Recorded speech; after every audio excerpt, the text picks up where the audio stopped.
Okay, here we go. We're going to start doing daffs now, which is so exciting. I can't wait. And you'll see why all these blues and off greens are in it then. But basically I'm going to show you with a pastel. Okay, we're going to start with pastel. If you have an Akiko brush, as I call them, use a little bit of yellow on this if you can't, if you don't have a pastel. And basically, just say we're going to start off with one daff, okay? And I just want you to do this first of all. Just do a straight line like that, okay? Then do sort of an X that's squashed a bit, okay? Like that. Can you see that? Then I just want you to come down here like this. One petal. I think they have about 6 petals, okay? 3, we're on to the 3rd petal now. We're using the little axis of the lines for the center point of our petals. Can you see the idea? And there you go, and a little circle in the middle. And you see what you have? You have your little daff. Now you can make them, when you paint them then you can make them a bit longer or whatever. I'm doing it at an angle, but I'm still managed to get it there. You can see the idea. When we paint them, they look fine, okay? And then you can do another one up here then to keep them uneven, okay? You don't want them all at the same level as if they're a marching band or whatever. And the same idea, just use this little technique. It's very simple, it's very, very effective. And then a flattened X again. And you want the lines coming out about the same distance, you know, as each one, the same length, okay, approximately. And then you just bring your little curve down, your little curve up to the 2nd one, a little curve to the 3rd one, the 4th one, a little curve, the 5th one, a little curve, and then the 6th one, a little curve, and then there you go. You have your circle, okay, in the center. And then again, what we can do then as well is we're going to have one maybe in profile. And you know the little trumpet shape? That's all it is there, like 2 little lines like that. That's a little trumpet shape that's going into the center of the daff. And then just use what you've used there. You don't even do little lines for this. You can just improvise to give the impression of petals around that. Okay? And when we have that in, you'll see the colors will change it for us, okay? And then we could put maybe, I don't know, another one here, another trumpet shape here, like so, coming out like that, and the little ragged edge of it there, going in there, little petal up there, you know, a little petal coming out there, another petal there, another petal there in the distance, another one in the distance, and we leave it at that. Then when I put on the colour you'll see exactly what I mean. But I mean, you can do the same. You can see the lines are basically there as well for you to bring those out at an angle, okay? And then maybe we just go back to the original here, have this, what have we got? 1, 2, 3, 4, 5. We can get in another one here. Put in your straight line, then your flattened X again in there. Start off with your petals going around like this, which we did. You can slow it down, you can pause it, you can practice it on a piece of paper if you want. But it's quite straightforward. And then your center part, okay? So I think we have enough there. We've 1, 2, 3, 4, 5. We have 5. Okay, so let's get started. And what we're going to do is we have our cadmium yellow medium out here, okay? We have it all set to go. This is my wonderful disposable palettes. Tiny bit of green on the brush, but it doesn't matter. The yellow will kill it because it's so strong. Now we have that little bit of water into it, just to get the flow, okay? Just to get the flow of it.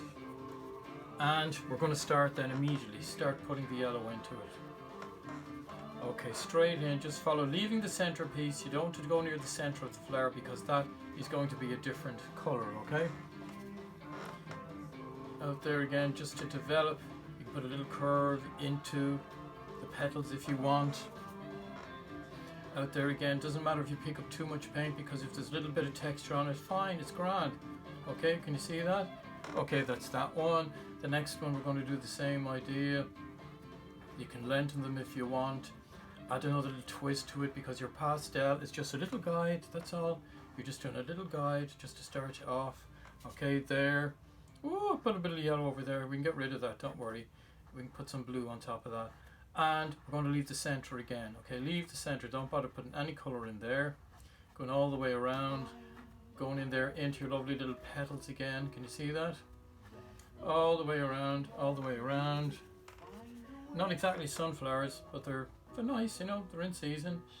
Vincent paint. We will do sunflowers because I know I'm a huge fan of Vincent, as you know, and he painted sunflowers, a lot of sunflowers. 7 of them we know of today. Some of them are repeats, but anyway, we can get into that another time. Now we're going to do these petals here, which are behind the centerpiece, which comes out like a little trumpet. Do you see it? And we're just going to follow these lines here as well, little jutting out there.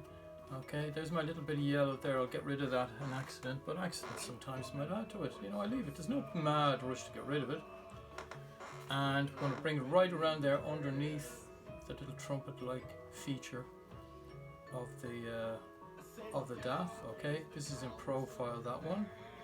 Okay, and then we're going over to this guy here, which is in profile as well, showing off his profile very nicely. And you can see now the way the yellow is standing out against the blues, can't you? Yeah. Well, they're two primary colours, you see, yellow and blue. So obviously they're going to really act well together in that sense. Now there you go. We just do that one there, that one. Then we come over here to the last one. We have 5 altogether. Build that up there nicely. Can you see me? I'm in the way. Build that over there, up there, there. I'm doing these quickly. The yellow, as you know, is by nature very, very transparent. So what we'll have to do is go over it again for a second coat or third coat if you want. It's up to yourselves. You know yourself, like, you don't rush these. You can paint these in a few days, you know. There's no race for these to finish these paintings, you know. So just take your time and enjoy it, you know. That's why I'm doing these, and I'm trying to simplify them as much as possible. These are not botanical daffodils, you know. These are daffodils from my imagination, and you're going to do them from your imagination as well. I mean, I wasn't going to go out and pick daffodils and actually having to say, now this is, we're going to get this, the stamen here and all this sort of stuff. We're just going to paint for the joy of painting and the celebration of colour. That's all what it's about with us, okay, for the moment.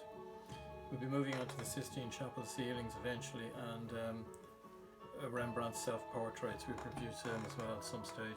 But I just want to start you off with the basics. Okay, now do you see those? You have those there.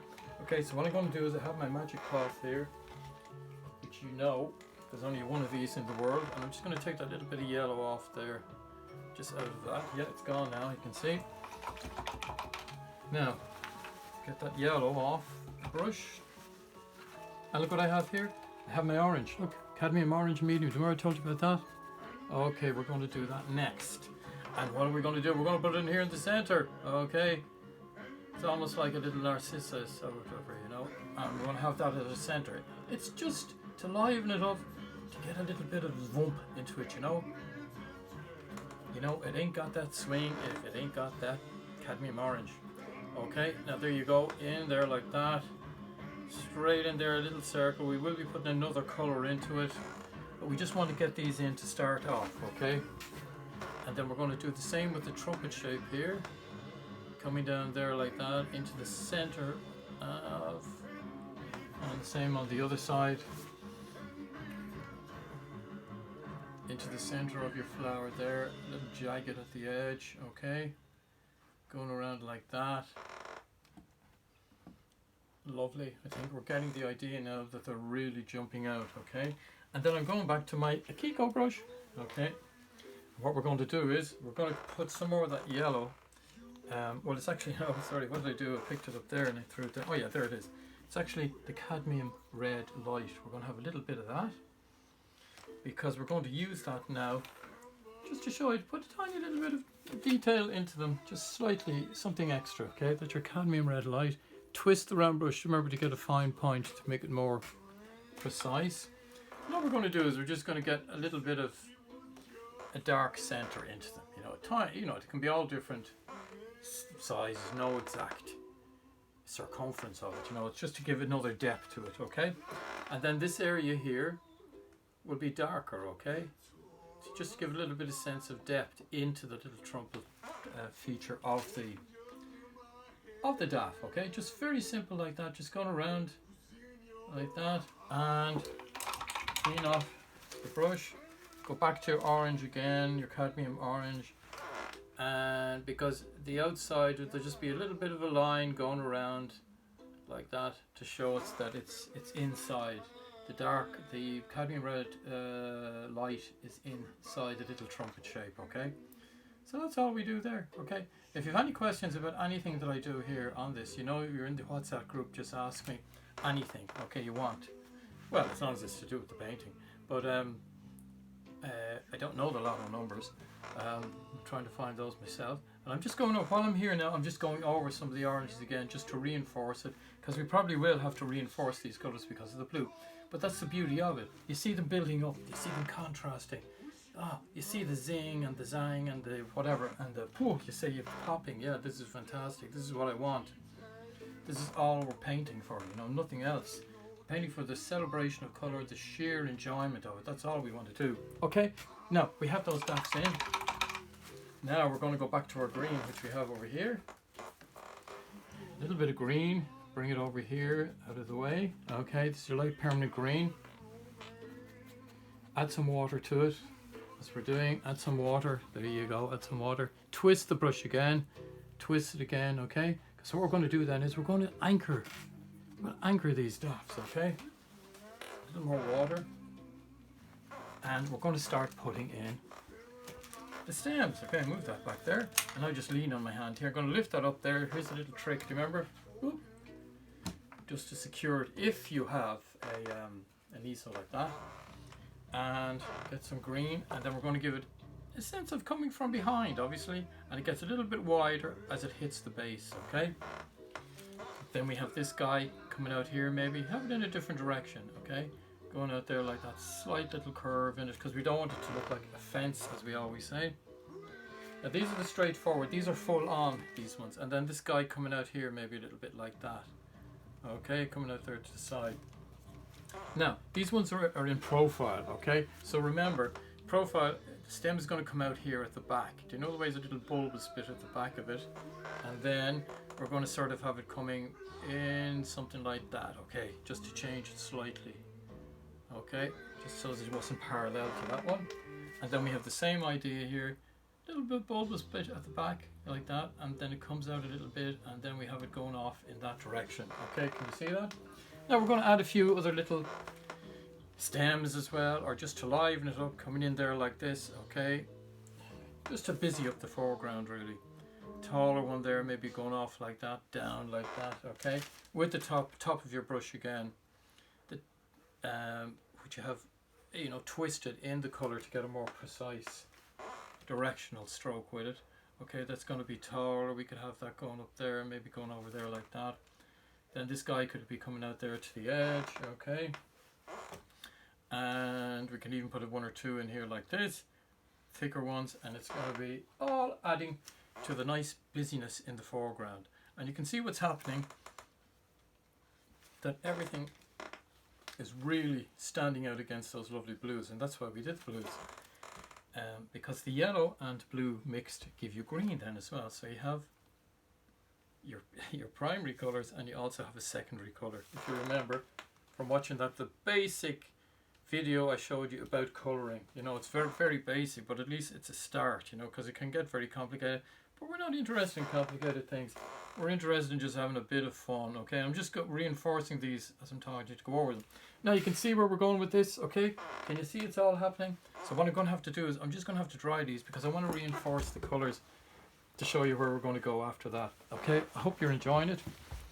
I'm sure Luca is going to be able to show us a fantastic painting. See you soon.